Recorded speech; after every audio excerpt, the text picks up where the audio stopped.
Hey, what's happening, everyone? Thanks again for joining me on another episode of The Digital Hunter. Now, last week we dissected the sneak attack method in running a Facebook ad campaign, and I kind of broke down how exactly we did it in terms of the audiences we're targeting and the whole setup with the whole bid process.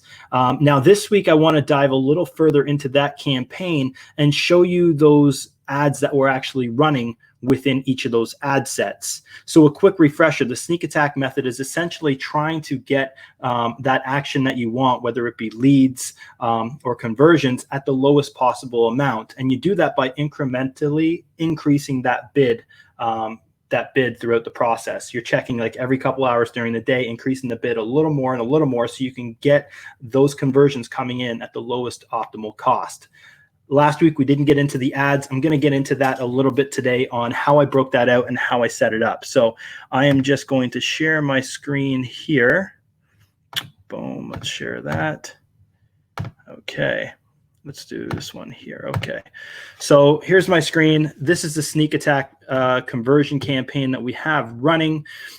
We have, like I said, a bunch of different ad sets that we're testing out. We'll break into this interest entrepreneurship one. It's a very open audience. You want to try to keep your audiences as big as possible. You want Facebook to have a massive pool of people that they can pull from. That's super important. So it's exactly that. We're targeting people based on their interest in entrepreneurship and not diving deep or further or narrowing it down any more than that.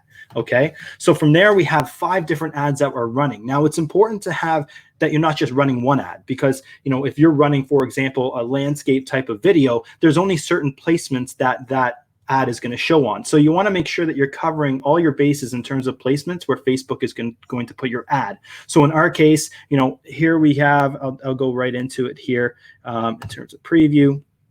So here we have one that's simple. It's image, right? This is for people that probably have a tendency to engage on image ads. The copy is the same for all 5 of these ads, but we're changing up the actual creative. So in this case here, this ad is probably going to show in certain placements where other ads won't show. And as you can see here, for example, here, you have instant articles. It's going to show up a certain way. Facebook in-stream video. This image ad is probably not going to show too much in a video. It's not, because it's an image. However, below the video, as you can see in the in-stream, here's the ad here.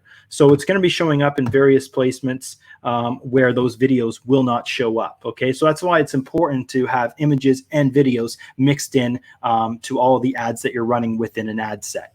Okay, now just going back here, we have a video ad landscape. So this is going to show up in a lot of those in-stream. It might show up in Instagram stories or on Instagram feed, as well as any of those placements where you might see video more often than not. Also, the people that are going to see this video are probably those people that have a tendency to become a conversion after watching a video. That's important to note as well.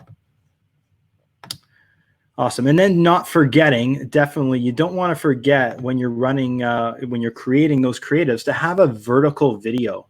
A lot of people neglect this, but like a simple ad like this, and this is put together so easy, like literally pulling out my smartphone and recording a 30-second video of me getting my point across. And that's all you need to do, because the idea behind this video is to capture that attention of the audience, build up that trust and authority, because once somebody watches a percentage of this video, they're going to be popping right into my retargeting audiences, and they're going to be in that retargeting campaign and seeing an ad they're going to be seeing an ad right after seeing this video.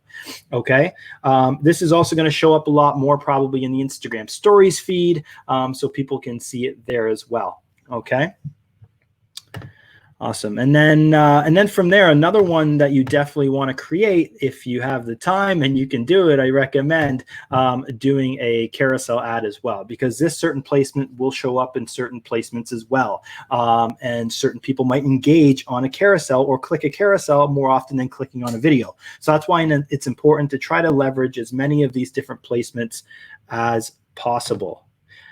because as you can see here, Facebook's going to deliver a little differently as well. You can see Facebook's actually putting our ads out to more people in the vertical vid as well as the image.